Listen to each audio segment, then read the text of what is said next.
पहले मुझे ऐसा लगता था, जब मैं जहाँ उड़ीसा में बालेश्वर क्षेत्र में चांदीपुर है, मिसाइलें बनती हैं, जहाँ अब्दुल कलाम जी पहले डायरेक्टर थे, अब विनय दास जी हैं, वहाँ गया, विविध विश्वविद्यालयों में गया, अभी अहमदाबाद में भी गया था।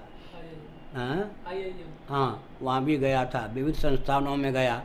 मुझे एक बहुत आश्चर्य हुआ, प्रसन्नता हुई। मैंने दार्शनिक, वैज्ञानिक, व्यावहारिक धरातल पर वेद सम्मत विज्ञान पर जब प्रवचन किया, उसमें हिंदू अहिंदू सब प्रकार के श्रोता थे, बहुत से वैज्ञानिक थे, किसी ने कोई आपत्ति नहीं की, बहुत प्रसन्नता व्यक्त की। इससे मैं इसी निष्कर्ष पर पहुंचा हूं कि दार्शनिक, वैज्ञानिक और व्यावहारिक धरातल पर अगर सनातन सिद्धांत को प्रचार तंत्र के माध्यम से विश्व स्तर पर पहुंचाया जाए तो पूरा विश्व हमारा अनुगमन करने के लिए बाध्य है। और पूरा विश्व जानता भी है, जितने प्रबुद्ध व्यक्ति विश्व में हैं, कि सनातन वैदिक महर्षियों से ही, भारतीय मनीषियों से ही विश्व को अर्थशास्त्र, धर्मशास्त्र, कामशास्त्र, मोक्ष शास्त्र, चिकित्सा शास्त्र और प्रशस्त विवाह विज्ञान इत्यादि प्राप्त हुआ। आज भी भोजन, वस्त्र, आवास, शिक्षा, स्वास्थ्य, यातायात, उत्सव, त्यौहार, रक्षा, सेवा, न्याय, विवाह इत्यादि के जो हमारे प्रकल्प हैं, सर्वोत्कृष्ट हैं। पूरा विश्व हमको अपनाने के लिए तैयार है। गिने चुने जो अराजक तत्व हैं, जो हमारे महत्व को जानकर हमारे अस्तित्व और आदर्श को विलुप्त करना चाहते हैं, उनकी बात छोड़ दीजिए, लेकिन पूरा विश्व हमको अपनाने के लिए तैयार है। यदि भारत का केंद्रीय और प्रांतीय शासन तंत्र हमारे दर्शन के और शास्त्र के और मनीषियों के महत्व को समझता है तो हम जल्दी सफल हो सकते हैं, अन्यथा कुछ समय लग सकता है। केवल मैं एक संकेत करता हूँ, 192 सूत्र मान लीजिए योग दर्शन में, छोटे छोटे वाक्य हैं। आजकल जो देश विदेश में ये 50 वर्षों की अवधि में विख्यात योगी हुए हैं, 2-4 सूत्र के आधार पर ही वो प्रशस्त हो गए। अब कहीं 192 सूत्रों का कोई विशेषज्ञ योगी निकले और वो प्रचार भी करे तो कितनी चमत्कृति उसके जीवन में होगी, कितना व्यक्ति प्रभावित होंगे। 1-2 सूत्र के आधार पर ही जो विश्व स्तर का व्यक्ति योगी बन जाता है।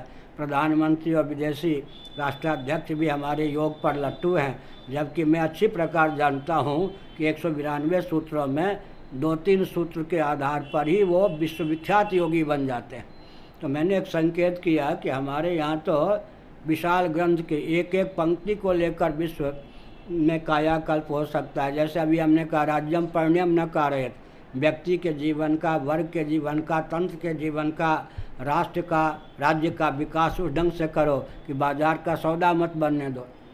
या महायंत्र प्रवर्तनम, छोटे छोटे सूत्र जो हमारे हैं वो भी पूरे विश्व को चमत्कृत कर सकते हैं। इसलिए जितने विद्यार्थी हैं उन सबको हम कहना चाहते हैं कि जीवन की सार्थकता के लिए इस बात पर ध्यान दें कि प्रवृत्ति के गर्भ से प्रवृत्ति न निकले। उस गति की सार्थकता नहीं होती जिस गति की गति गंतव्य तक नहीं होती।